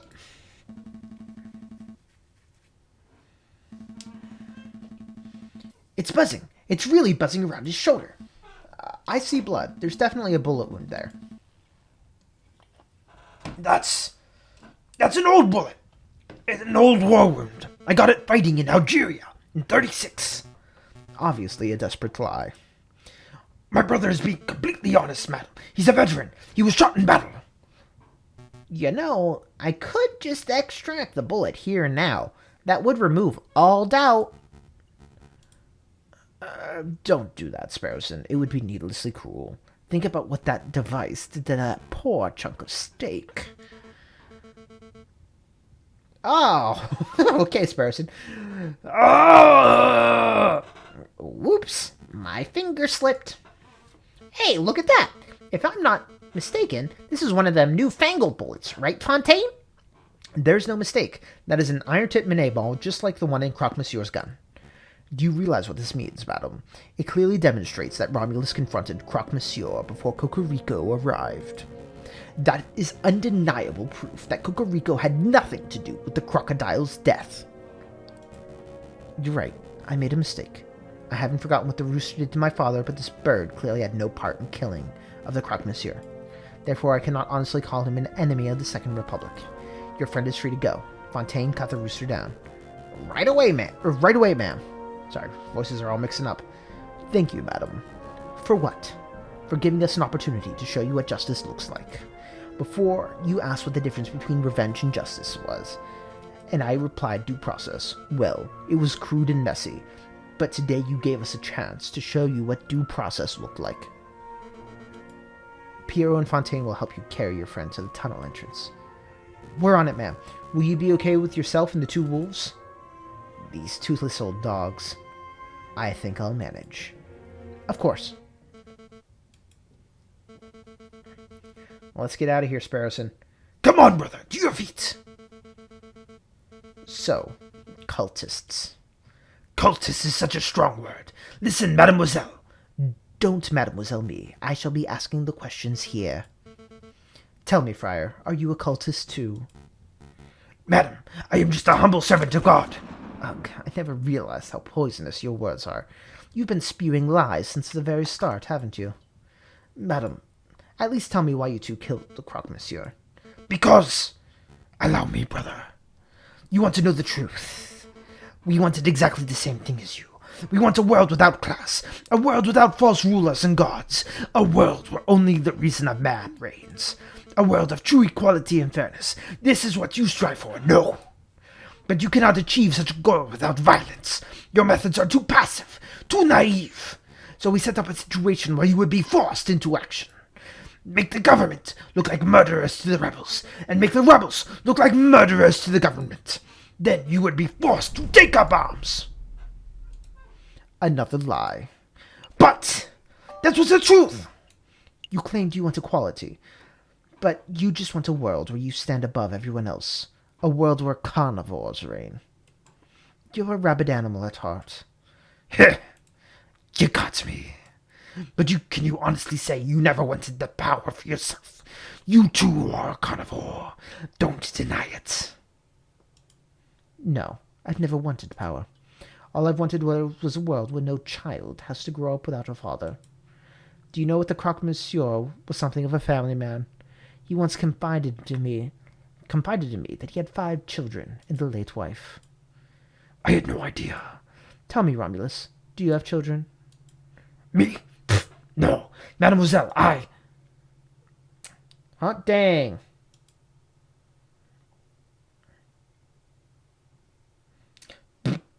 Brother? As for you, Friar, get out of here. You aren't going to kill me? I ought to. You are the worst kind of person. A man who will cling to any ideology to claw his way higher. But I know you weren't the one to pull the trigger on the Croque Monsieur. Maybe there's a slither. I feel like that should be sliver. Proofreading, people. Proofreading. Of goodness left in you.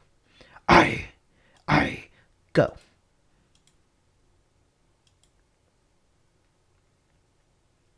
Is this what justice looks like? It's so uncaring. Do I wish to continue? No. That was a lot of my voice, guys. That's the longest I've ever done. It's about 2 hours. We'll see what I had to cut out some little gaps in there. But that was a lot. That was good stuff.